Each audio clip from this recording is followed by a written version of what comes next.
Let me get a moment to start and say how grateful we are to be here. Thank you so much for inviting us and for pulling such an amazing event together. It's been great to think about future governments. It's a challenge that we don't usually have in our everyday lives, and we think it's actually very good that somebody's addressing the issue, because governments is probably the slowest thing to change when we talk about global challenges. So today we talk about the future of government by Imperial College Business School. Okay. So it was a pleasure to work on this topic. And let's start from the very basics, okay? So at Imperial, we believe that government change and industry change comes from empowering future leaders. And this is something that will be reflected on the plan that we came up with. So looking at operations, service delivery, and policy making, the three important functions of government. We're looking that the future will bring operations and service delivery mainly done by artificial intelligence. So the government will free up and be able to tackle challenges and be agile and actually have a supervisory role over the delivery of services and giving really quality care to the citizens.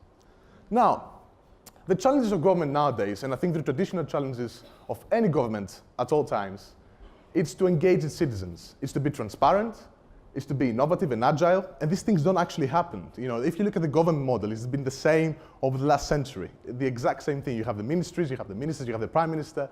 We're looking to change that.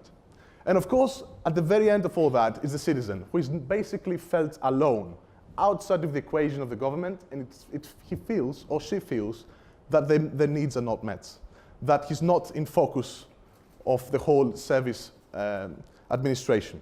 So we need to change that. We need to change that because the clock is ticking. The challenges of the future, like climate change, like border security, like counterterrorism, all these things require very agile governments that put the citizen in focus and make sure all the needs are met.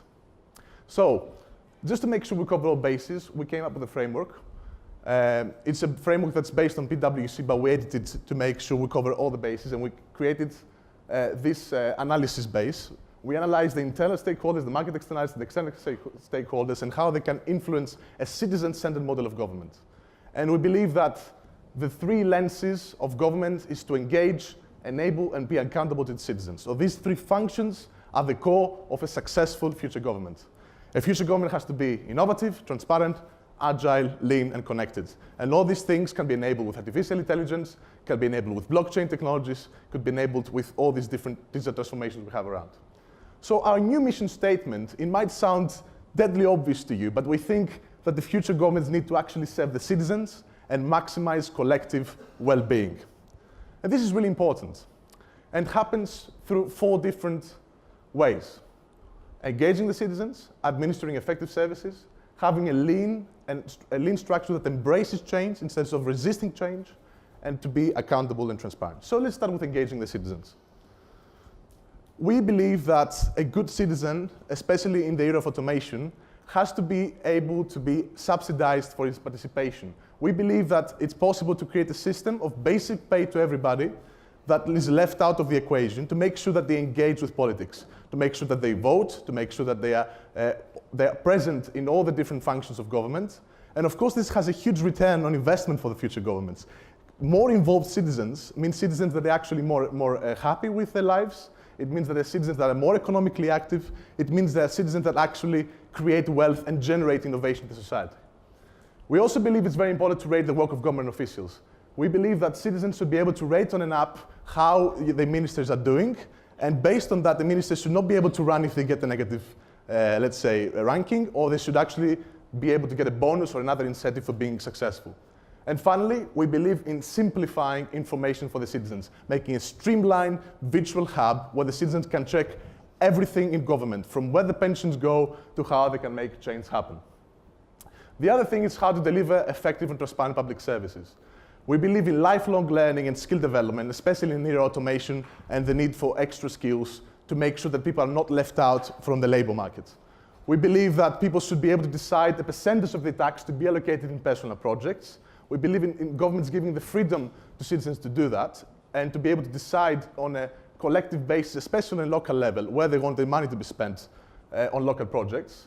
And we believe in a tailor-made system of smart notifications, where each citizen gets government information based on what they're doing in the normal life. If you're an entrepreneur, you get legislation notifications about new rules for entrepreneurs. And we also believe in lean structure. We believe that the government should have functional areas, not ministries. It should work on synergies, it should be entrepreneurial. Instead of having a Ministry of Education, you have a Department for Innovation and Technology with an education team, an infrastructure team, a public-private interface project team, and they all work together and create synergies between them to tackle the challenges. And all the logistics can be taken on with artificial intelligence and so on. Finally, accountability. With using a blockchain system, we can trace and identify every single transaction in the future government, basically eliminating corruption and making sure that the citizens can see every single government action take place and be recorded on the servers. We have to end impunity. Ministers should not be protected against the law.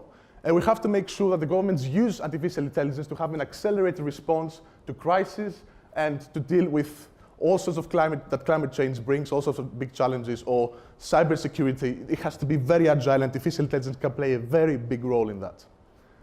So we looked at all these different sectors. We look at engaging the citizens, administering effective services, having a lean structure, being accountable. We think this is what the model for a future government should be like.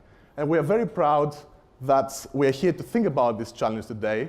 We are very proud that we're in Dubai, a place that leads government change in many ways. I mean, you can see that's a very entrepreneurial model of governance.